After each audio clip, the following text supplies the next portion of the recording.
wrestling that appealed to you? I think, to be honest with you, I do recall myself as a high schooler looking around the crowd. And you know how sometimes when you're sitting out on the sidewalk and you people watch? Well, this I would do on occasion in the live events, and how enthralled the people would get with whoever their favorites or their non-favorite, you know. And I said it was almost captivating. And I'd be a liar if I didn't tell you I had my favorites back then too, as you know, as a young kid. What did your parents think about you going into the WWE? My parents were both very, very supportive, because I had the type of parents that were very supported throughout my athletic life. As a young boy, playing little Pop Warner football or little league baseball. You know, I even played basketball. I ran track.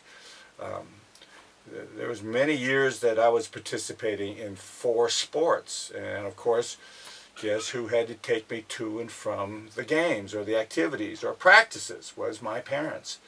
So they're very, very, very supportive. And so, what are your thoughts, Ricky, about your son going into WWE, knowing the risks, you know, involved? Well, you know, you bring up my son and knowing the risks.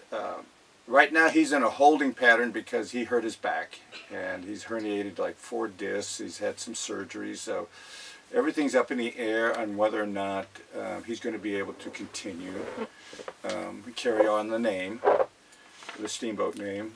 What advice would you have for aspiring young wrestlers?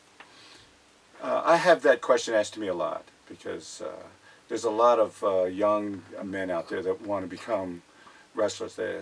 They watch our product, they love what they see. They might be a great athlete in themselves, in whatever they're doing currently. And my advice is, and this is one of the questions that's come to me on many occasions, is how the difference of when I was wrestling as today is that be sure that you can connect with the people on camera. Learn how to talk on the mic. You know, be that character that people can relate and associate to, but at the same time, be that guy that's different from the guy standing next to you. You know, we have over 250 active wrestlers on our roster, and everybody is a different guy, is a different character, you know. So find that person, be that, and nail it, because the stuff that you do in the ring, we can teach that. But to dig down deep within yourself and find that different kind of character guy, that comes from within, to where you look natural doing it, you know, that's the hardest thing that you need to find, and that's what you need to work on. Just out of curiosity, I mean, you go by Ricky Steamboat. Yes. But you've got a much more cooler surname, which is Blood, right? That's my real name, Blood, yeah. So why didn't you go with Ricky Blood? Well, you know, I don't know if you're familiar with this name, but in 1976, a promoter, wrestler by Eddie Graham, and he's from the Graham brothers. He had a son named Mike Graham, wrestled.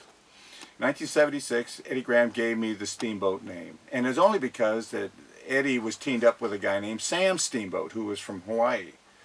And he loved the Blood name, Ricky Blood. But he said, God, you're such a young kid, and that name will fit, you know, for a bad guy. And in our business, we call them heels. It would fit a heel. Blood, blood, blood, yeah. Right?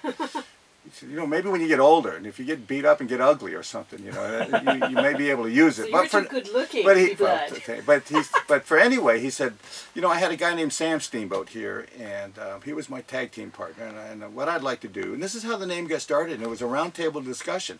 He said, I'd like to call you Ricky Steamboat, and I won't put you out there as his son, but let's just label you, when we announce you, as his nephew.